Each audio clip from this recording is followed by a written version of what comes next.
नमस्कार दोस्तों, competition community में आप सभी का स्वागत है। आज हम बात करने जा रहे हैं छत्तीसगढ़ की जनजातियों में होने वाले विवाह पद्धति के बारे में। तो छत्तीसगढ़ की जनजातियों में जो विवाह होते हैं वो एक विवाह होता है, बहुविवाह होता है। बहुविवाह में भी क्या होता है, बहुपत्नी विवाह, बहुपति विवाह। तो ये सारे जो विवाह हैं वो जनजातियों में प्रचलित हैं। जो जनजातियाँ मैदानी क्षेत्र में निवास करती हैं उनका जो विवाह है वो पुरोहित द्वारा संपन्न किया जाता है, लेकिन सामान्यतः जब जनजातियों का विवाह होता है तो उन्हें किसी भी पुजारी की आवश्यकता नहीं होती है। जनजातियों के विवाह के भिन्न भिन्न स्वरूप पाए जाते हैं और उसका एक विस्तृत आधार होता है। तो देखिए, जो सामान्य विवाह होता है जनजातियों में उसे क्या कहते हैं, हम पैडुल कहते हैं। और जो जनजातियों में विधवा विवाह होता है उसे अरऊतो कहा जाता है। उसी प्रकार जब लड़का लड़की के घर बारात लेकर जाता है तो उसे जनजातियों में चढ़ विवाह कहा जाता है।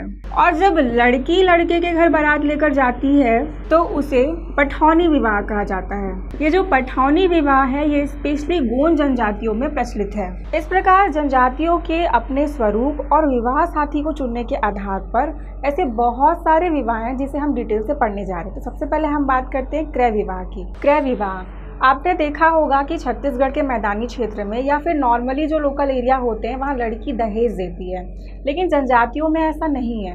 जनजातियों में वर को वधू से शादी करने के लिए वधू मूल्य देना पड़ता है। गोंड जनजाति में इसे ही पारिंग धन कहा जाता है। जब लड़का लड़की से विवाह करने के लिए वधू मूल्य देता है तो उस विवाह को क्या कहा जाता है, क्रय विवाह कहा जाता है। कुछ जनजातियों में क्या होता है कि पारिंग धन देने के साथ साथ पशु देने की भी परंपरा होती है। तो इस प्रकार ये जो विवाह है उसे लगभग सभी जनजातियों के द्वारा किया जाता है। अब हम बात करते हैं सेवा विवाह की।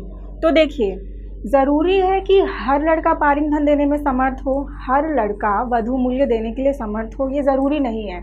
तो उसके बाद क्या हो सकता है, जब कोई लड़का पारिंग धन देने में असमर्थ होता है तो वह क्या करता है कि अपने भावी ससुर के घर जाता है और वहाँ सेवक के रूप में कार्य करता है।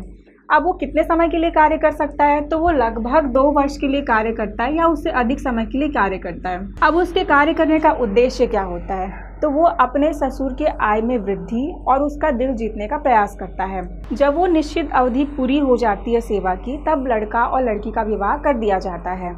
बैगा जनजाति में ऐसे लड़के को, ऐसे वर को लमसेना कहते हैं और इस विवाह पद्धति को लमसेना जाना कहते हैं। उसी प्रकार गोंड जनजाति में ये क्या, हम किसकी बात की, अभी बैगा जनजाति की बात की। उसी प्रकार गोंड जनजाति में ऐसे वर को लवानाई कहते हैं और इस विवाह पद्धति को चरघियाँ कहते हैं। उसी प्रकार कंवर जनजाति में इस विवाह को घरजन कहा जाता है और बिंजवार जनजाति में ऐसे विवाह को घरजिया कहते हैं। तो अभी तक हम लोगों ने बात किया क्रय विवाह के बारे में और बात किया हम लोगों ने सेवा विवाह के बारे में। अब हम बात करते हैं दूध लौटावा। देखिए, यहाँ से दूध लौटावा से ही समझ में आ रहा है कि ये कुछ माँ के रिलेशनशिप या फिर रिश्ते की बात चल रही है। तो क्या होता है कि किसी भी परिवार में जब किसी लड़का या लड़की की शादी नहीं होती है तो उसकी शादी उसके ममेरे या फुफेरे भाई बहन से कर दी जाती है। ममेरे मतलब कि मामा के बेटे, फुफेरे मतलब कि बुआ के बेटे या बेटी, ठीक है। तो जब ऐसा विवाह होता है तो इस विवाह को क्या कहा जाता है, दूध लौटावा। ये भी लगभग सभी जनजातियों में प्रचलित है। अब हम बात करते हैं अपहरण विवाह की। तो देखिए, इसके नाम से ही समझ में आ रहा है कि इस विवाह में अपहरण होने वाला है। क्या होता है कि जब लड़की के माता पिता शादी के लिए नहीं मानते हैं तो लड़का क्या करता है, लड़की का अपहरण करके ले जाता है और उसकी शादी करा देता है। लेकिन माँ बाप क्या करें, माँ बाप उन्हें छोड़ तो नहीं सकते। तो फिर क्या होता है कि माँ बाप उनको वापस बुलाते हैं, फिर विधि विधान तरीके से उनका विवाह किया जाता है। लेकिन समाज में मान्यता प्राप्त करने के लिए लड़के के जो घर वाले होते हैं उनको जाति भोज कराना पड़ता है। उसके बाद इस विवाह को मान्यता मिल जाती है। गोंड जनजाति में इस विवाह को कहते हैं पायसो तूर। क्या कहा जाता है, इस विवाह को पायसो तूर कहा जाता है और ये स्पेशली गोंड जनजातियों में फेमस है। अब हम बात करते हैं हठ विवाह। तो क्या होता है कि जब लड़की को, जब वधू को कोई वर पसंद आ जाता है लेकिन उसके माता पिता, लड़के के माता पिता इस शादी के लिए राज़ी नहीं होते हैं और लड़का भी लगभग राज़ी नहीं होता है, तो फिर क्या होता है कि लड़की जो है वो लड़के के घर में जाकर बैठ जाती है और भगाने से भी नहीं जाती। वो तब तक नहीं जाती जब तक कि उसके विवाह के लिए उस लड़के के घर वाले राजी नहीं हो जाते हैं। तो इस प्रकार अंततः क्या होता है कि उस लड़की की शादी लड़के से कर दी जाती है। इसे ही हठ विवाह कहा जाता है, मतलब लड़की का हठ, किस लिए? लड़के से विवाह करने के लिए। जो कोरवा जनजाति है, कोरवा जनजाति में इस विवाह को ढुकू कहा जाता है और बैगा जनजाति में इस विवाह को कहा जाता है पैठुल। तो देखिए, आप लोगों को ये सब याद रखना है कि किस किस जनजातियों में विवाह पद्धतियों के जो लोकल नाम है या विशेष नाम है उनको आपको याद रखना पड़ेगा, क्योंकि एग्जाम में CGPSC में यही सब आता है। अब हम बात करते हैं विनिमय विवाह की। तो ये जो विनिमय विवाह होता है उसमें दो परिवारों के बीच दो विवाह संपन्न होता है। क्या होता है कि जब दो परिवार के लोग बिना वधू मूल्य चुकाए अपनी लड़कियों का आदान प्रदान करते हैं तो इसे क्या कहा जाता है? विनिमय विवाह। मतलब कि इस परिवार की लड़की का विवाह दूसरे परिवार के लड़के के साथ किया जाता है और इस परिवार की लड़की का विवाह दूसरे परिवार के लड़के के साथ किया जाता है। इस प्रकार लड़की का क्या होता है? विनिमय होता है। इस विवाह में सबसे अच्छी बात तो ये है कि इसमें वधू मूल्य नहीं देना पड़ता है, अर्थात इसमें पारिंग धन नहीं देना पड़ता है। मैदानी क्षेत्रों में इस विवाह को गुरावट कहा जाता है और बिरहोर जनजाति में इस विवाह को कहा जाता है गोलत। अब हम बात करते हैं गंधर्व विवाह की। तो ये एक प्रेम विवाह होता है, अर्थात ये एक लव मैरिज होता है। जब लड़का और लड़की एक दूसरे का चुनाव खुद करते हैं, एक दूसरे को पसंद करते हैं, तो उनका विवाह कर दिया जाता है। इस विवाह को कहते हैं गंधर्व विवाह। जो गोंडों की उपजाति है परजा, इस जनजाति में यह विवाह प्रचलित है। अब हम बात करते हैं पोटा विवाह की। जब कोई विवाहित स्त्री अपने पति से ज़्यादा संपन्न व्यक्ति के साथ जाना चाहती है तो वो जा सकती है। तो इस प्रकार के विवाह को कहा जाता है पोटा विवाह। अब हम बात करते हैं सहपलायन विवाह की। तो देखिए, यहाँ पर लिखा हुआ है सह मतलब क्या होता है? साथ होता है, और पलायन मतलब होता है भागना।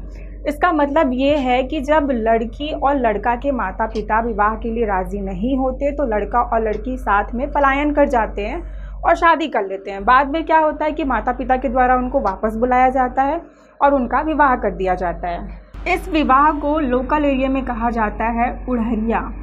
जनजातियों में इस विवाह को कहते हैं उड़हरिया। अब हम बात करते हैं भगेली विवाह। क्या होता है कि जब लड़की के माता पिता शादी के लिए राज़ी नहीं होते हैं लेकिन लड़के के माता पिता शादी के लिए राज़ी होते हैं, तो लड़की क्या करती है? भाग के लड़के के घर चली जाती है और लड़के के घर के छपरी के नीचे खड़ी हो जाती है। फिर लड़का क्या करता है? लोटे में पानी लेके आता है, अपनी छपरी में डालता है, जो पानी जो है लड़की के सर में जाता है। उसके बाद लड़के की जो माता होती है वो लड़की को घर के अंदर लेके आती है।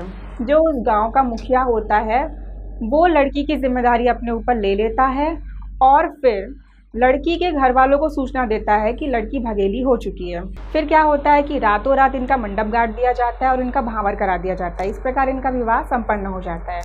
तो इस विवाह को कहते हैं भगेली। ये स्पेशली गोंड जनजातियों में फेमस है। इसके अलावा बिजवाड़ जनजाति में तीर विवाह फेमस है। क्या होता है कि जब लड़की का विवाह किसी से नहीं होता है तो उसका विवाह तीर से कर दिया जाता है। इस प्रकार हमने जनजातियों में होने वाली विभिन्न विवाह पद्धतियों को पढ़ लिया। तो चलो एक बार रिवाइज कर लेते हैं इन्हें। तो सबसे पहले हम लोगों ने पढ़ा था क्रय विवाह। इसमें क्या था कि लड़के को वधू मूल्य देना पड़ता है और जो लड़का वधू मूल्य देने में असफल होता है उसे क्या करते हैं? वो सेवा विवाह करता है, अर्थात वो अपने भाभी ससुर के घर जाता है और सेवक के रूप में कार्य करता है। अब हम बात करते हैं दूध लौटावा की। दूध लौटावा में क्या था कि जो परिवार के लड़का या लड़की किसी की जब शादी नहीं होती है तो उनका विवाह किससे कर दिया जाता है? उनके ममेरे या फुफेरे भाई बहन से कर दी जाती है। फिर हम लोगों ने बात किया था अपहरण। अपहरण क्या होता है कि लड़का लड़की का अपहरण कर लेता है। गोंड जनजाति में से क्या कहा जाता है? पायसो तूर कहा जाता है। फिर हम लोगों ने बात की थी हठ विवाह की। हठ विवाह में क्या था कि लड़की जो होती है वो हठ करती है लड़के से शादी करने के लिए और लड़के के घर जाकर बैठ जाती है। कोरवा जनजाति में इसे क्या कहा जाता है? ढुकू कहा जाता है। और बैगा जनजाति में इसे कहा जाता है पैडुल। फिर हम बात करते हैं जितने लव मैरिजेस होते हैं उनको मैं एक बार उसका अंतर बता देती हूँ। सबसे पहले हम बात करते हैं गंधर्व विवाह की। तो ये क्या होती है? नॉर्मल लव मैरिज होती है। इसमें लड़का और लड़की दोनों की सहमति होती है, उनका विवाह कर दिया जाता है। लड़के को सारे लोकाचारों का पालन करना होता है। फिर हम बात करते हैं सहपलायन विवाह की। तो सहपलायन में क्या होता है कि इसमें लड़के के माता पिता क्या होते हैं? राजी होते हैं। ठीक है।